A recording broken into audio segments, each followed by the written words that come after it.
This is the NBC University Theater, bringing you the second in our series of full-hour dramatizations of outstanding works in modern American and British fiction. Today, we present Brian Ahern in the title role of the Joseph Conrad novel, Lord Jim.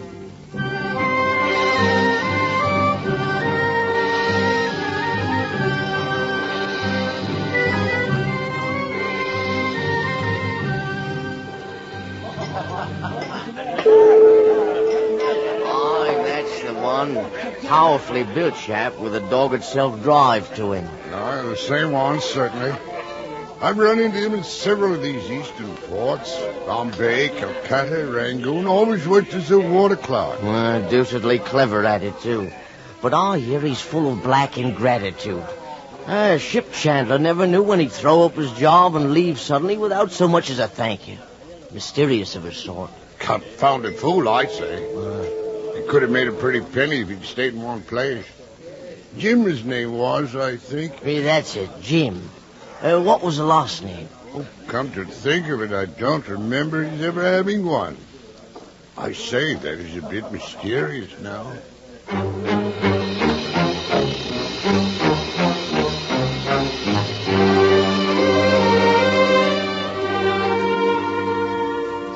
Jim had another name, of course, but he was anxious that it should not be pronounced. His incognito was not meant to hide a personality, but a fact. And when the fact broke through, he would suddenly leave the seaport where he happened to be and move on to another, generally farther east.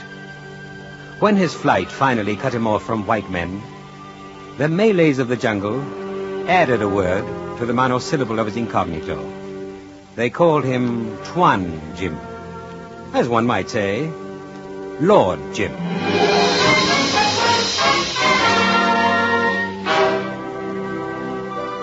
But that part comes near the end of my story. Let me begin at the beginning. Originally, he came from a parsonage, and between energetic son and pious, peaceful father, there was an enviable love and understanding.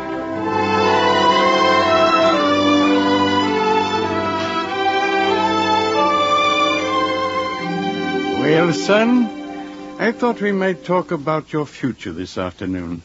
You'll soon be finished at the school here. Yes, sir. A little milk in your tea? Oh, thank you. As you know, the parsonage here has been handed down from father to son for generations. You would make a good minister, I believe. Sir. But my father let me make my own decision, and you shall make yours. I want to go to sea, Father. To sea. I'm not totally surprised. I've noticed your taste in literature. But are you positive, son? The life will not be always as depicted in romantic sea tales. Oh, I'm sure. I'm very sure. It's the only life I want. Well, if you can match your enthusiasm with tenacity, I've no doubt you'll make it a good life. I'll make arrangements for you to be sent to a training ship for officers of the mercantile marine. Oh, thank you, Father. Thank you. You'll be proud of me, sir. I'll do big things. Just do the little things well, and I'll be satisfied. After all, you're my son. I think I'll warm my tea.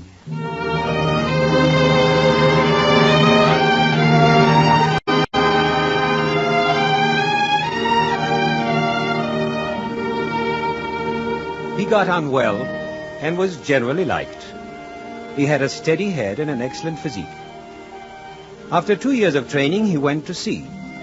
Yet in the routine of his days, he never lost his avidity for adventure and his sense of possessing many-sided courage.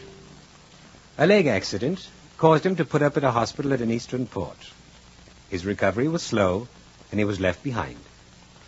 Well again, he took a berth as chief mate of the Patna, a local steamer as old as the hills and eaten up with rust, worse than a condemned water tank. She was commanded by a renegade German, who wore a blood-and-iron air combined with a purple nose and a red moustache. Well, here come the cattle again. The cattle? Oh, you mean our passengers? You call them Arab pilgrims passengers? Cattle, covered with dust and sweat and grime. They sleep all over the deck on mats. This is your first trip, huh? After you keep stepping over them a few times, you'll swap them for pigs. Pigs is cleaner, maybe. Well, when they're all on, we'll shove off. That was the first and last voyage Jim made on the Patna.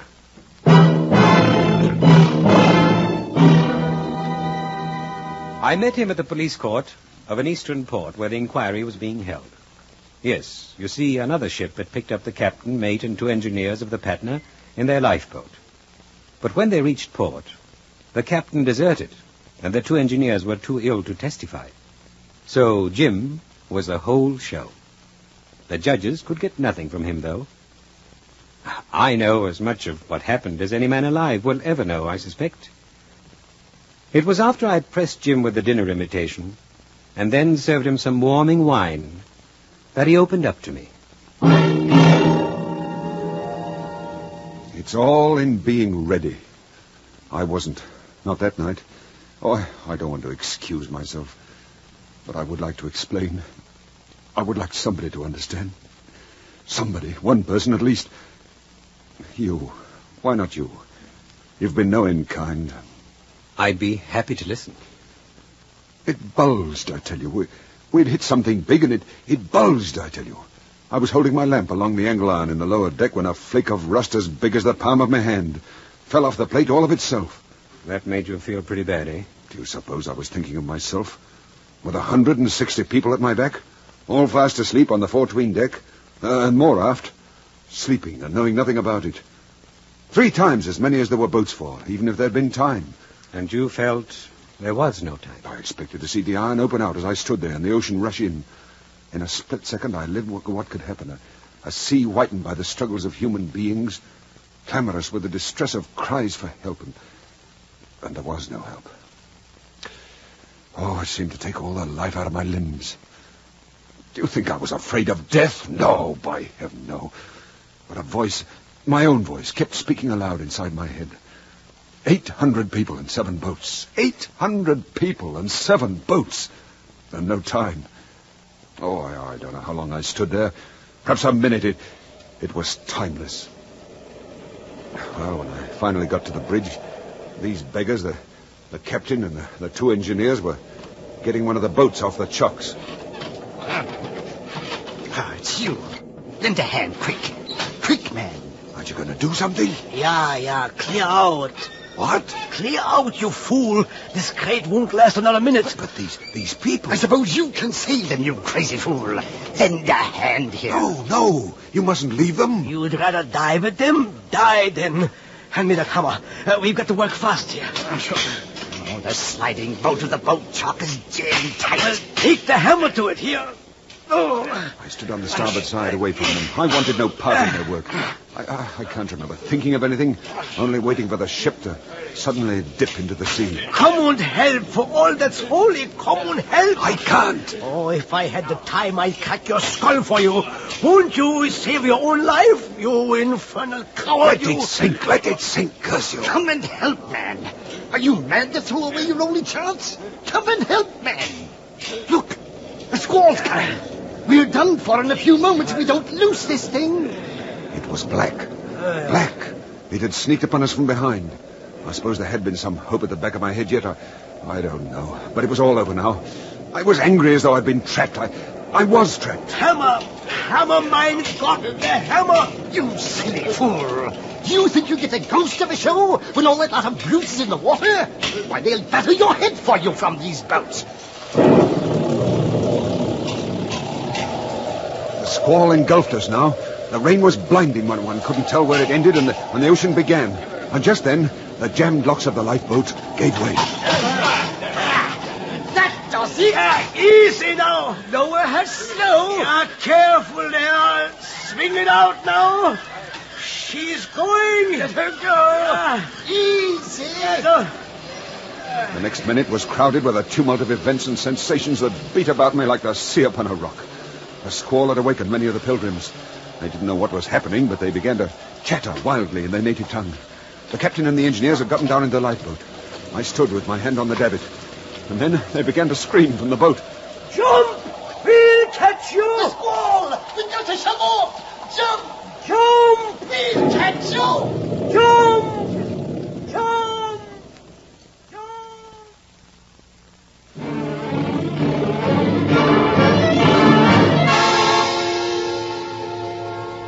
Next thing I remember, I was in the boat. I had jumped, it seems. So it would seem. I knew nothing about it till I looked up. And then I wished I could die. There was no going back. It was as if I'd jumped into a well, into an everlasting deep hole. Oh, yes. I know it very well. Certainly I jumped. I told you I jumped. But they were too much for any man. It was their doing, as plain as if they'd reached up with a boat hook and pulled me over. Can't you see it? You must see it. Come, speak straight out. You've been tried. I don't know what I would have done. Nor does any man. And when the Avondale picked you up, you told them... What I believed. As the first boat was lowered, the ship went into a squall. Sank like lead. Oh, the story didn't matter. I jumped. That's what I have to live down. It was like cheating the dead. And there were no dead. No. The Patna was found the next day. Adrift. Was towed to Aden. If I'd only stayed on. Oh, what a chance missed. What a chance missed.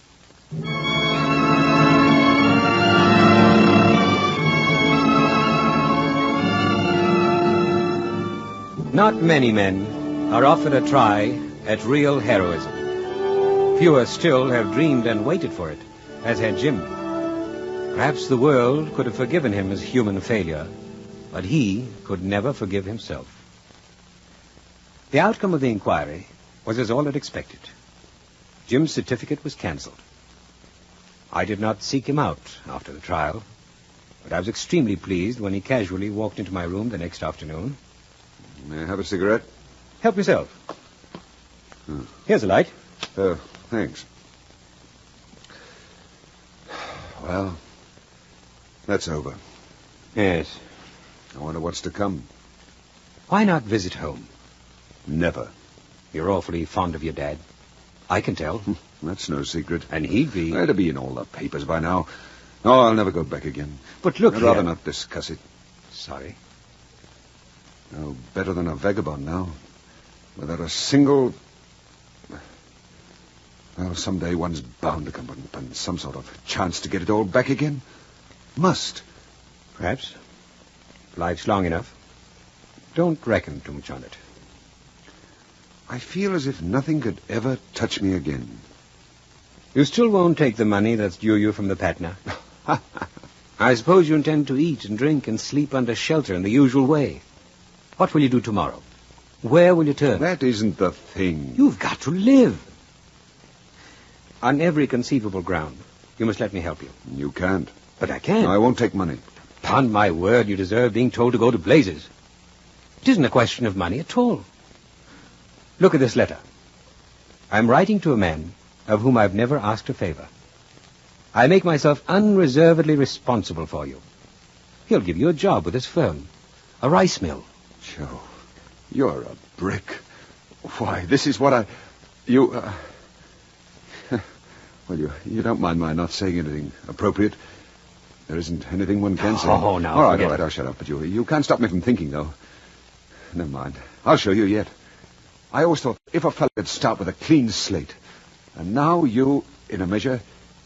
Yes, a clean slate. I'll show you.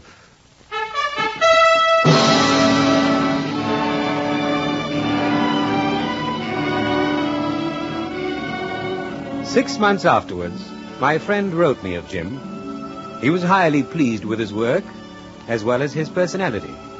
Jim had a chance for big advancements. Then, after a few more months, I chanced to stop at the city where my friend lived. I was looking forward to seeing Jim, too, but not with you any longer. But I thought you liked him. What happened? What happened? Exactly. You tell me. I was deucedly fond of him. Even had him stay here in my home. And last month I came down to breakfast one morning and found a note from him. He'd gone. Sorry. That was all. Allow me to say, lest you should have some more mysterious young men in reserve, that I have shut up shop. But he must have given a reason. Think hard. No. Well, there was, but that couldn't have been a reason for... What did you just think of? Oh, a trifle. I hired a man to look after some machinery at the mill. Jim didn't seem to like him much, but he was such an insignificant fellow, really. Why didn't he like him? Well, dash it all, I don't know. I remember, though, he got rather upset when the fellow mentioned they'd been on a ship somewhere together. By the way, you didn't tell me... Was the ship the Patna? Could have been. Yes, now think it was. Yes, the Patna.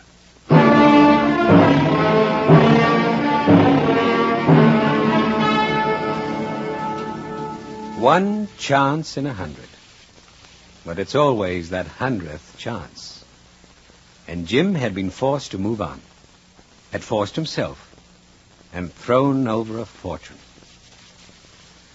The next I heard from him, he was a water clerk for Ekstrom and Blake, ship chandlers in a still more eastern port. When my ship put in there, I went to the offices. Ekstrom told me the story this time. Oh, him? Oh, he left us, Captain. When did he leave? Well, let's see. The very day a steamer with returning pilgrims from the Red Sea put in here with 2 blades of a propeller gone. 3 weeks ago now. Wasn't there something said about the Patna case? Why, yes. Come to think of it, Captain, how did you know? The 2 ships were compared. Then they started on about the Patna like most people do. Interesting case, you know.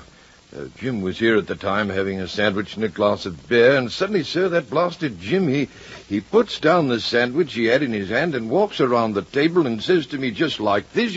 I'm shoving off. Oh, no need to hurry out for the next job, Jimmy. It isn't 1:30 yet. You might snatch a smoke first. I'm off for good. Leaving you. Huh? What? That's it. A rise in the wage. Oh, that's the trouble, is it? Oh, well, all right. There's no need of all that fuss with me, Jimmy. Just mention your figure, anything in reason. You're good at your job and worth the price. No, I can't stop with you. Huh? What's the bloomin' joke, lad? No joke. I've got to go. What is it you're running away from? Who's been getting at you? Where did you expect to find a better berth? No place.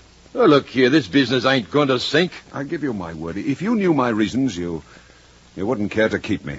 That's the biggest lie you ever told in your life. I know my own mind. Can't you really stop long enough to drink this glass of beer, you funny beggar, you? Goodbye. You're not half a bad chap, Ekstrom. Well, if you're in such a hurry, here's luck to you in your own drink. Only mark my words, if you keep up this game, you'll sure find that the earth ain't big enough to hold you. Goodbye. He gave me one black look. Out he rushed with a face fit to scare little children. Haven't been able to get a man that was any good since. And where might you have come across him, Captain, if it's fair to ask? He was the mate of the Patna that voyage.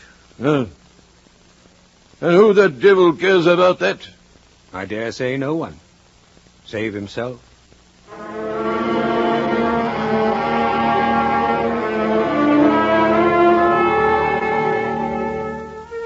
I have told you these 2 episodes at length to show his manner of dealing with himself under the new conditions of his life. There were many others of the sort, more than I could count on the fingers of my 2 hands. There seemed no place else he could escape to. It was then I went to see Stein, a wealthy and respected merchant who dealt in island produce on a large scale. I told Stein Jim's story. I understand very well. He is romantic, yeah. What's to be done for it? There is only one remedy. The question is not how to get cured, but how to live. Yes, I know. I tell you, my friend, it is not good for you to find you cannot make your dream come true for the reason that you are not strong enough or not clever enough. Yeah? There is one way. Follow the dream. Follow the dream. Well, it's too late for that now. Then perhaps another way. He could be buried. Buried? Away from those who remind him of his lost dream. But he's traveled 3,000 miles, and it follows him. He has never been to Patusan. Patusan? A remote district of a native-ruled state. Oh. No one ever goes there. No one would ever wish to. I have a small trading post there. You think Jim could manage it? He could do no worse than the man I have there now. White or native? A Moluccan Portuguese named Cornelius. Worthless, conniving fellow. His wife was a fine woman, though. She had a daughter by her first marriage who stays on with Cornelius. If Jim takes the post, will you bring this Cornelius back? I doubt he would leave. It does not matter to me. But we should warn you, Jim. Cornelius may well make trouble for him.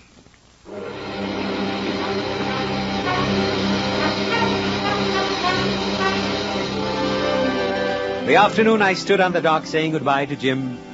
He was as excited and voluble as a youngster on the eve of a long holiday. This is what I've been waiting for. I've been dreaming of it. By Jove, I'll show you yet. I'm ready for any confounded thing. This is luck at last. You wait. I hope you'll go in the proper frame of mind, Jim. I'm in a perfect frame of mind. You may not want to remain. Remain? Of course I shall. Only get me in and I'll never leave. Don't be foolhardy. If you only live long enough, you'll want to come back. Come back to what? All right. Forget I mentioned it. But at least be prepared for what you'll meet when you get there. Stein warned you of the warring and pillaging that goes on between the native factions of Patusan, didn't he? Yes, sure. That decadent Raja and the bandit Sheriff Ali. All of that. All of that can become a bit annoying when you're there without help. Oh, but I'll have help, you know. That old chap called Doramin, one of the principal men out there, is a great friend of Mr. Stein's. He'll be my friend, too. Oh, I say, don't look at me that way. I promise to take care of myself. Yes. That's better. I won't take any risks. Of course I won't. I mean to hang out, so don't you worry. By Joe, I feel as if nothing could touch me. This is luck from the word go. I wouldn't spoil such a magnificent chance. It's a magnificent chance.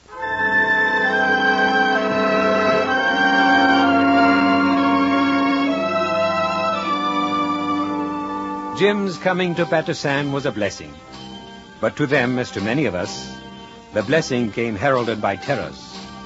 Doramin and his son Dane Waris defended Jim, it is true, but the tribe they headed was only a small part of the population. And the rest of the natives under the Raja's rule feared the white god new to their midst. Jim took up quarters with Cornelius. This was a mistake, since Cornelius was part of the plot to get rid of him.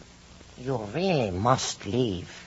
Surely you know your life is in danger at every minute. Cornelius, you have been whispering in my ears the plans that have been made for my murder for weeks now, and so far nothing's even threatened me. So far. A man can become even contemptuous of his own suicide when it becomes such a familiar threat. They will do it, I tell you. Let them try. Once. It will be too late then. On their first attempt, they will succeed. I know these people. I'm getting to know them too, however. I think they fear me, Cornelius. Just that. You have no time to lose. For your safety, only with the thought of your safety, I have gone to great pains to devise a plan. A plan? For your escape. A great deal of trouble on my part, and for only $100. Even 80? Yes, let's say 80. I can procure a trustworthy man who will smuggle you out of the land. No one will ever know what happened to you. Probably even I won't know. Oh, you must trust me. I am your only friend. You must trust me. For only $80. A small sum for your life. Oh, you must not laugh. You must trust me. Think of the danger I am risking by staying behind. They will surely know it was I who helped you escape. But I don't think of myself, no. Only of you. You must leave if you care a pin for your life. That's just it, Cornelius. If it means running away, I don't care a pin. No? You refuse? You insist on staying? I am staying. Then your blood be on your own head. I shan't try to befriend you any longer. It's quite all right with me. I'm going to live in Patusan. You shall die here.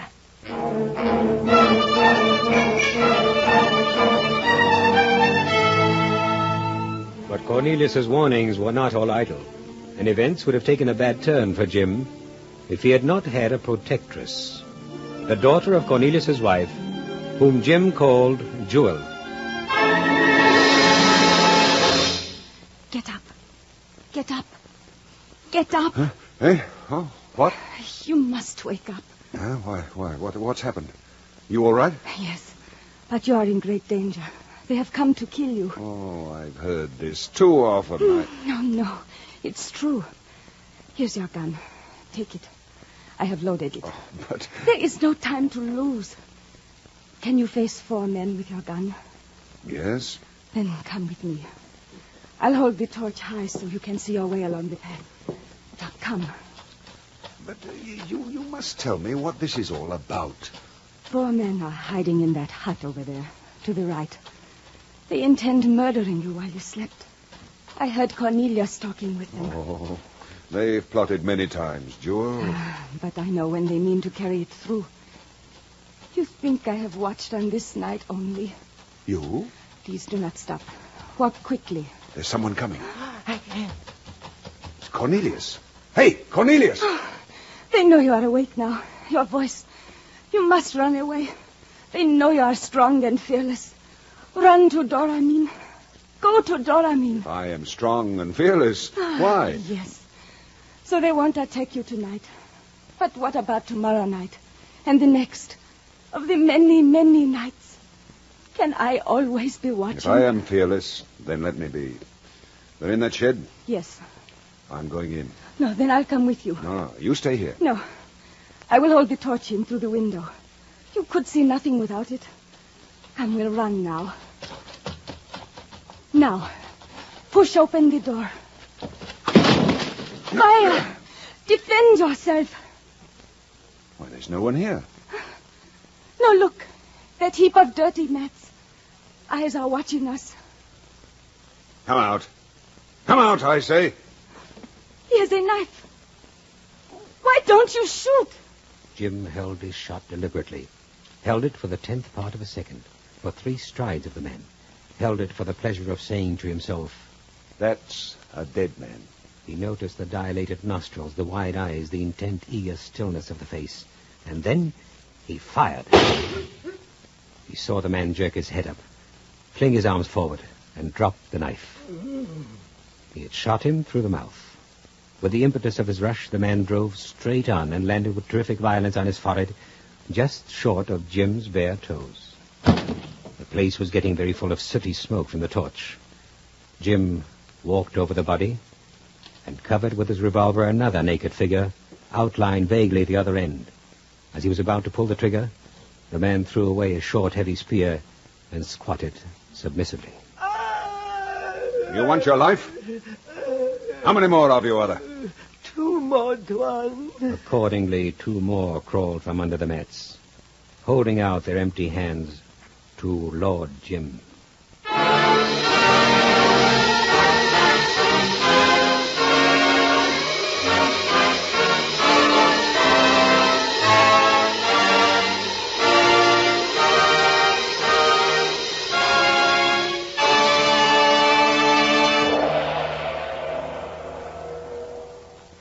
From Hollywood, the NBC University Theater is bringing you Brian Ahern in Lord Jim by Joseph Conrad, another in our special series of dramatizations of great English and American novels.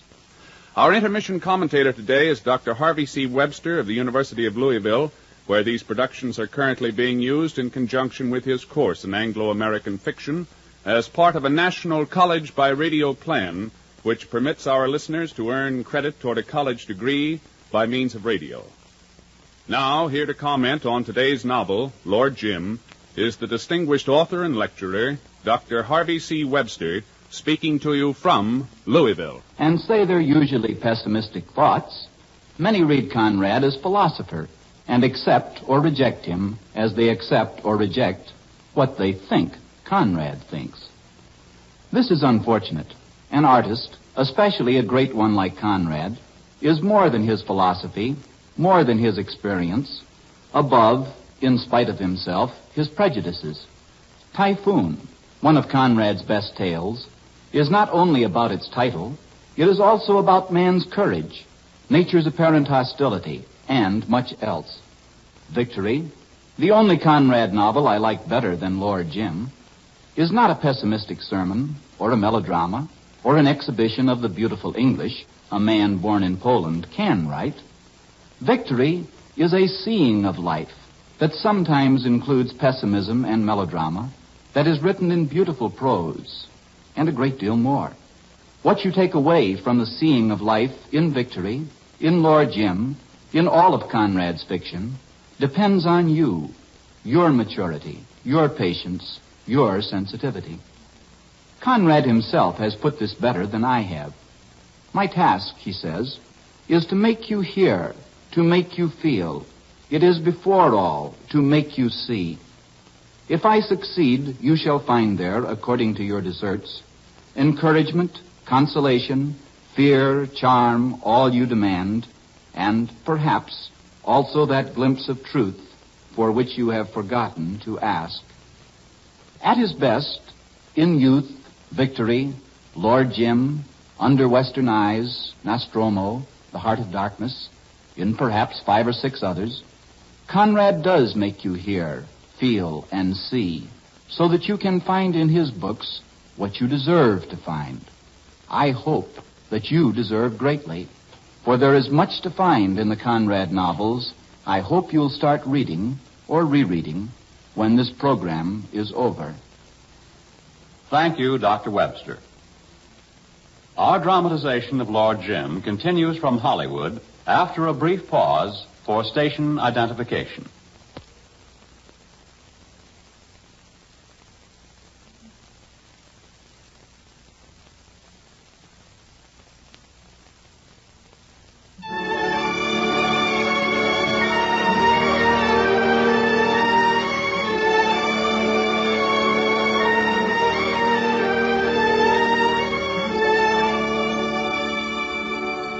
I visited Patusan 2 years after Jim's arrival.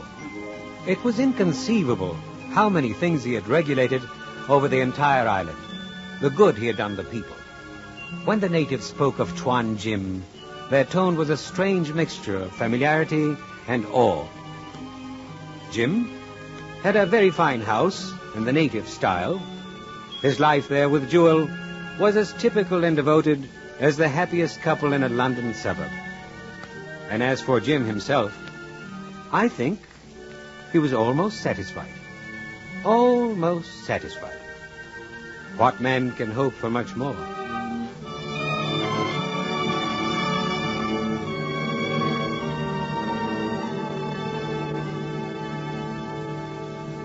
Peaceful here, huh?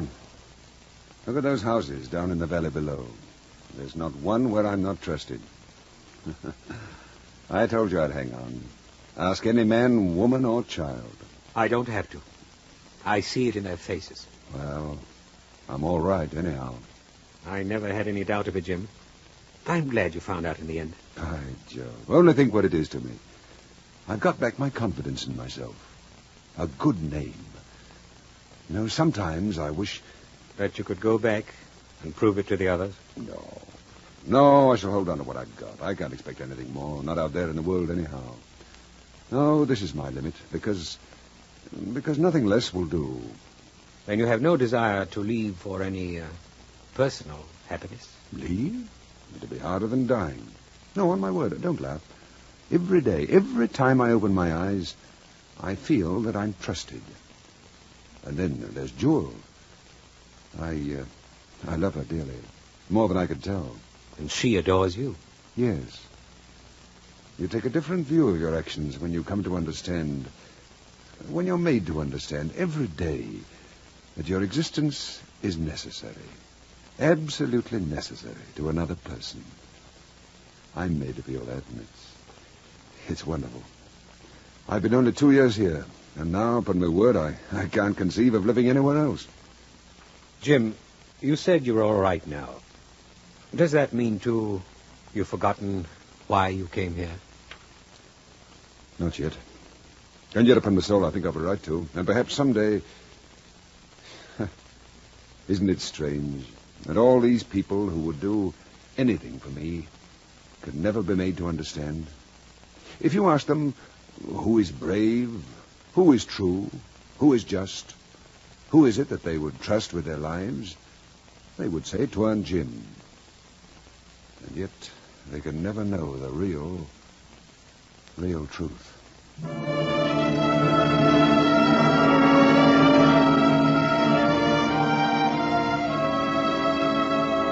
There was one person in Patusan who felt the shadow of the truth, however, without knowing. And for her, it became a haunting fear. I sensed that Jewel had been waiting for an opportunity to speak with me alone. It came one evening when Jim, followed by his faithful servant Tammy Tam, had started on his rounds.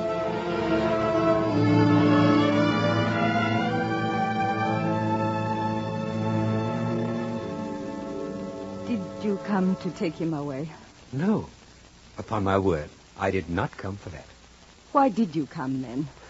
I had business here with Jim. And more than that, we're great friends, you know. Believe me, my dear, if I've any wish in the matter, it is for him to stay, not leave. They always leave us. You're wrong. Nothing can separate him from you. That is what he said. He swore it to me. Did you ask him? Oh, no, never. In the beginning, I asked him to leave. I begged him to. But he said he could not, that it was impossible. I begged him to leave. I was thinking of his safety, but I was trying to save myself, too. Save yourself? I did not want to die weeping, as my mother did. I wanted him to leave before it was too late for me. But you say he swore to you he would stay. Yes. And is it possible that you do not believe him? Other men have sworn the same thing. My father did. But he's not like that. Why is he different? Is he better? Is he? On my word of honor, I believe he is. Tell me, is he more true? More true than any other man. Fear shall never drive him away from you. What is it, then? What is it? There is something he can never forget. I know. Yet I don't know. He says he has been afraid. How can I believe this? You all remember something. You all go back to it. You tell me, what is this thing? Has it got a face and a voice? Will he see it? Will he hear it in his sleep, perhaps, when he cannot see me? And then will he arise and go? I shall never forgive him. My mother forgave, but I never. I can understand your fear, but it is unfounded. There's nothing in that outside unknown world, nothing living or dead, no voice, no power that can tear Jim from your side. No one wants him. No one? No one. Why? Why? Tell me why. You really want to know? Oh, yes, yes. Because he's not good enough. But that is the very thing he said. You lie. Both of you.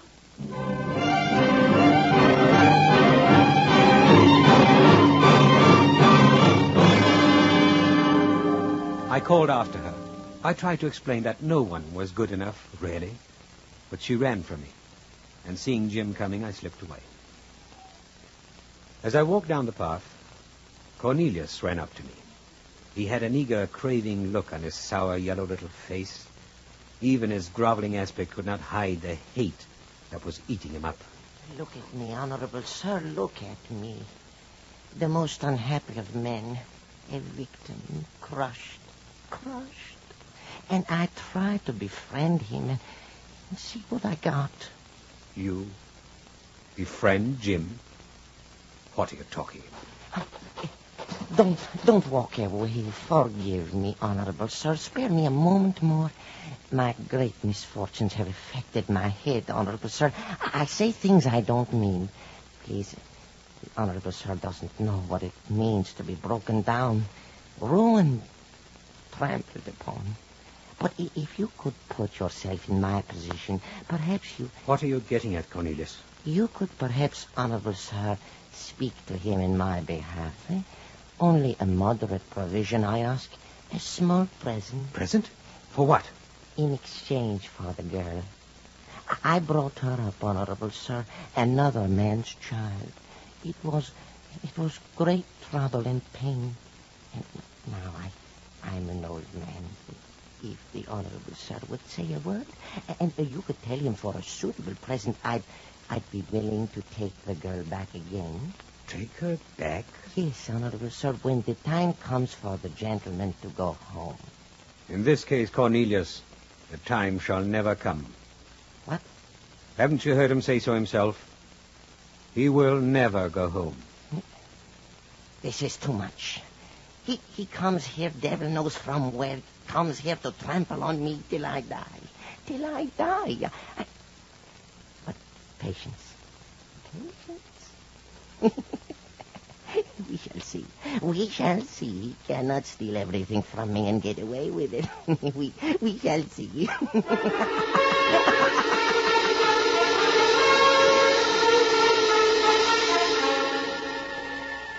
It all began about a year later with a man named Brown. Gentleman Brown, he was ironically called, who with a small but cold-blooded band pillaged the helpless native villages of the eastern seas. But he was down on his luck now, and it was for food mostly that Gentleman Brown picked on Patusan. Patusan. Probably a largest native village, sure to be defenseless, boys. And with lots of provisions to lay our hands on. Bullocks, rice, sweet potatoes. Maybe even enough to stock a cargo and make a little change to boot. We'll roast their toes rather than be balked.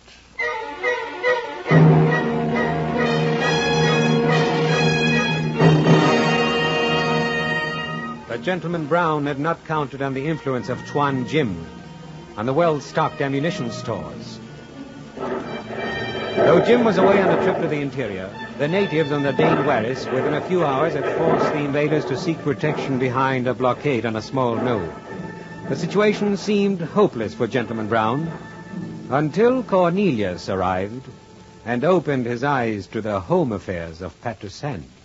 Yes, there are possibilities, I tell you, immense possibilities. Perhaps we could work together and beat him. Who is this white lord you've been raving about? What's his name? Jim. That's not enough for a man's name. What is he? Where does he come from?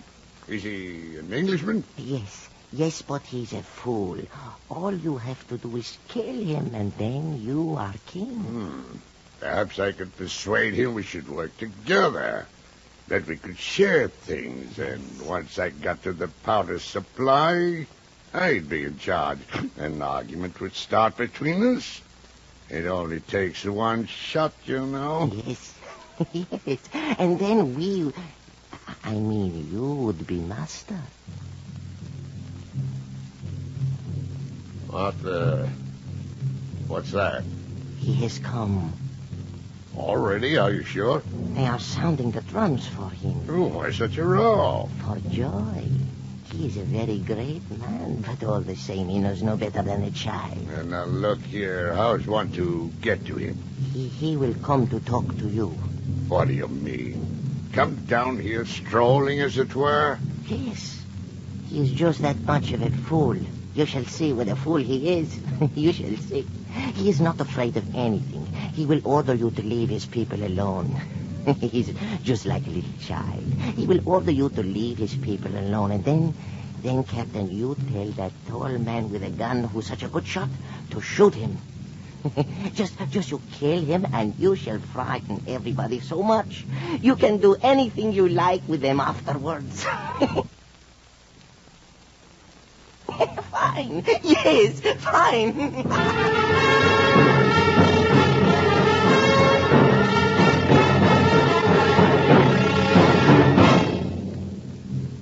Who are you? My name's Brown, Captain Brown. What's yours? Jim did not answer this question, but stood looking at the man on the other side of the small creek. What made you come here? You want to know? It's easy to tell. Hunger. And what made you? Not for hunger, and not for plunder. We were driven to it. We came here for food, you hear? Food to fill our stomachs. We don't ask for anything but to give us a fight or a clear road to go back whence we came. I would fight with you now. And I would let you shoot me in welcome. This is as good a jumping off place for me as any. But by heaven, I'm not the sort to jump out of trouble and leave my men in a lurch. What did you do out there on the outside to be driven to this? Have we meant to tell each other the story of our lives?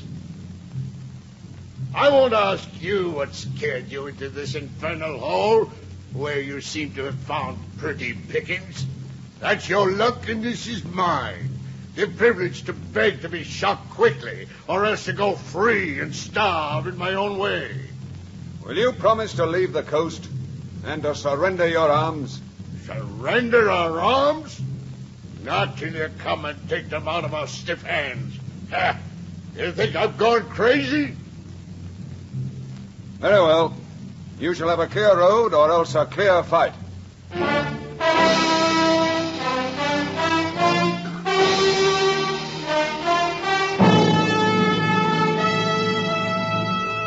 Henceforth, events moved fast. Jim returned to the council meeting of the natives over which Duramin presided, but he spoke with unaccustomed difficulty. Everybody shall be safe. You have my word for it. I, who put the happiness and the safety of you, my people, above all else. But are they not bloodthirsty robbers bent on killing, Tuan? They are erring men whom suffering has made blind to right and wrong. Oh, it's true that lives have been lost already, but why lose more? Their evil deeds should be punished. No, wait, hear me, please. Let Tuan continue. It's true they've killed some of our people. We've killed some of theirs. But a fight will only heap new evils upon the old. Have I ever ill-advised you? Have my words ever brought suffering to you? You have always been our friend. I am one of you. Your welfare is my welfare. Your losses, my losses. And your mournings, my mournings. And so I say, I think it would be best to let these whites and their followers go and live their lives. It would be a small gift. I, whom you have tried and always found true, ask you to let them go. What is your command, O Duramin? I have no trust for the white men on the hill. It seems to me they should be punished. But I do trust you, Tuan Jim. If you say it is best they go, let it be so.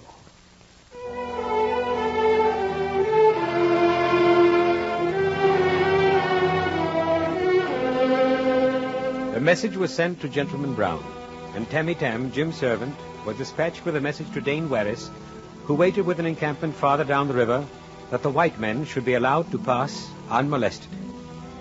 But a new member was aboard the invaders' boat as it made its way along the foggy river this time. A man with a thirst for revenge in his eyes. The man was Cornelius.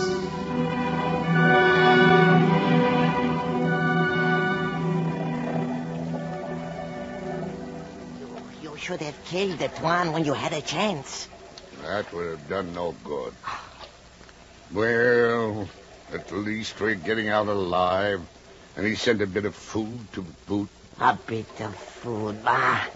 When you could have had the gold and precious stuff. The place is full of it. Huh? Yes, he stole it. Why could you not have taken it from him? You have as much right. Gold? He tricked me. Oh, now you see it. What a fool you are.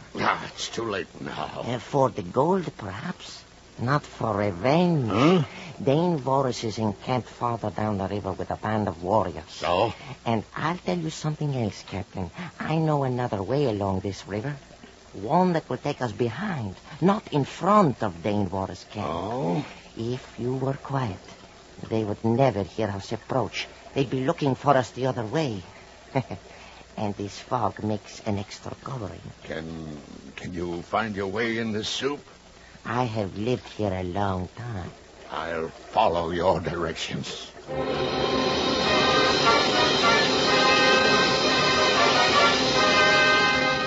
It was an act of cold-blooded ferocity. Gentleman Brown's revenge upon the world which, after 20 years of contemptuous and reckless bullying, refused him the tribute of a common robber's success.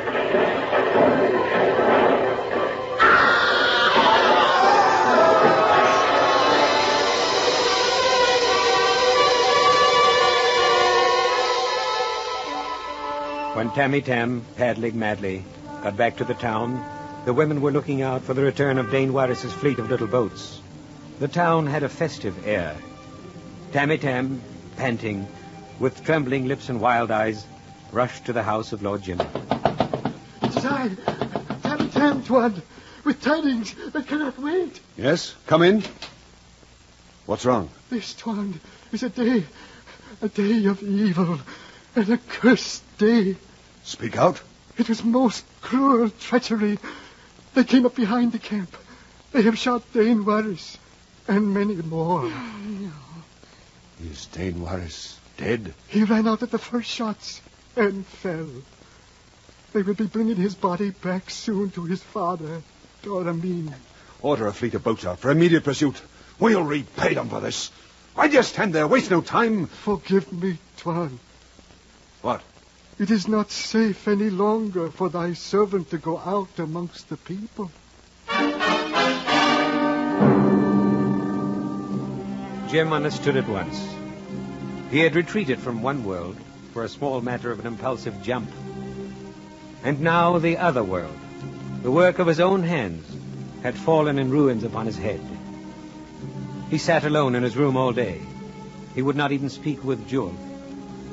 Later, toward evening, he called Tammy Tam.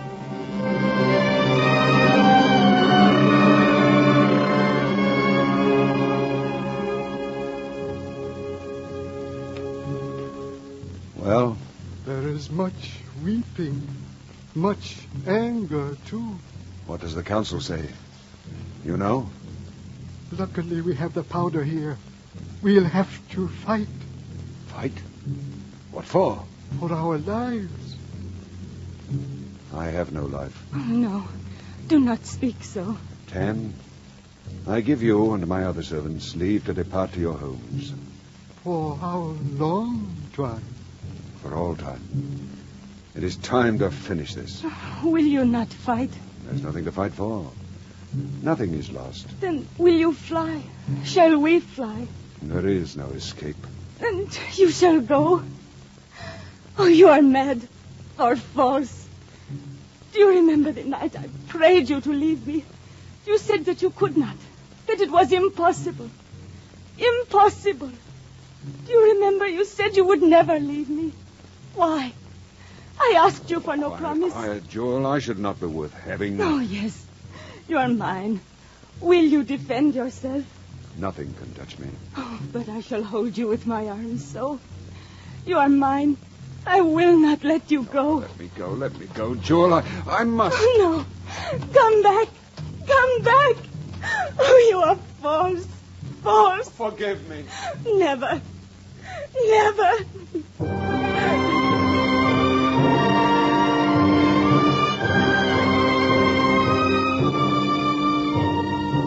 Jim got into his boat without looking back once on the girl crumpled upon the ground.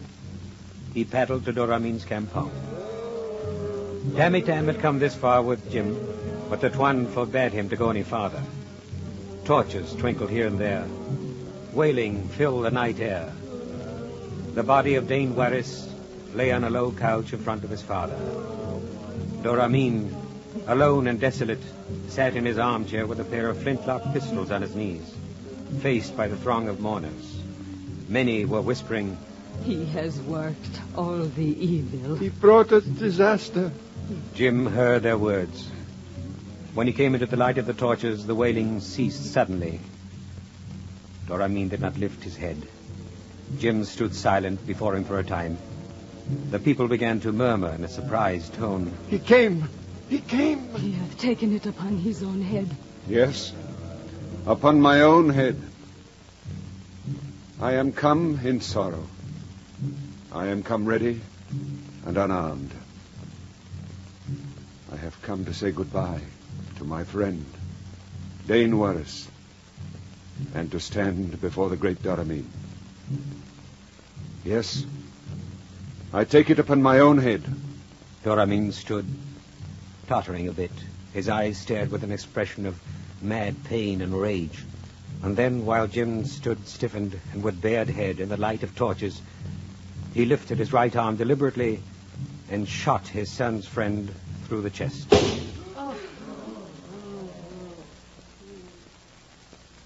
They say that the white man sent right and left at all those faces a proud and unflinching glance. Then, with his hand over his lips, he fell forward, dead.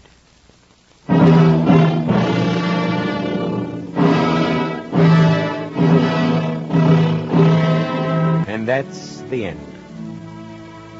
He passes away under a cloud, instant, forgotten, unforgiven, and excessively romantic. Not in could he have seen the alluring shape of such an extraordinary success. For it may very well be that in the short moment of his last proud and unflinching glance, he had beheld the face of that opportunity which, like an Eastern bride, had come veiled to his side.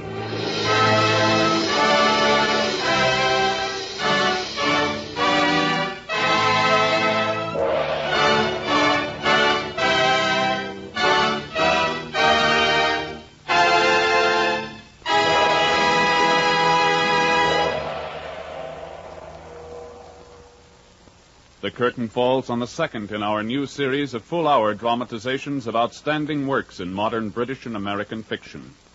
Today, the NBC University Theater has brought you an adaptation by Agnes Eckert of the Joseph Conrad novel Lord Jim, starring Brian Aherne, internationally celebrated star of stage and screen. Our cast included Donald Morrison, narrator, Norman Field, Rolf Sedan, Jerome Sheldon, Paul McVeigh, Jack Crucian, Sidney Miller, Maya Gregory, Joseph Granby, Victor Perrin. Intermission commentator today was Dr. Harvey C. Webster of the University of Louisville, where productions of the NBC University Theater are currently being used in conjunction with his course in Anglo-American fiction under a special college by radio plan.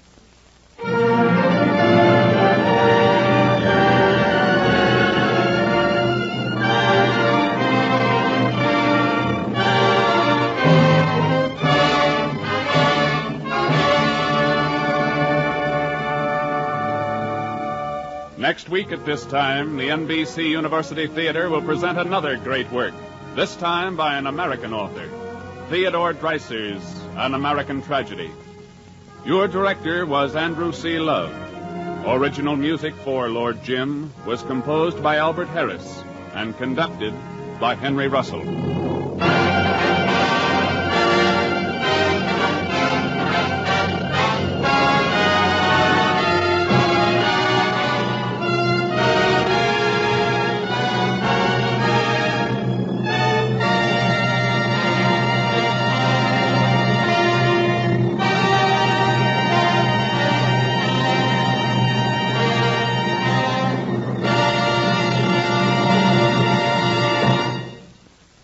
The NBC University Theater came to you from Hollywood.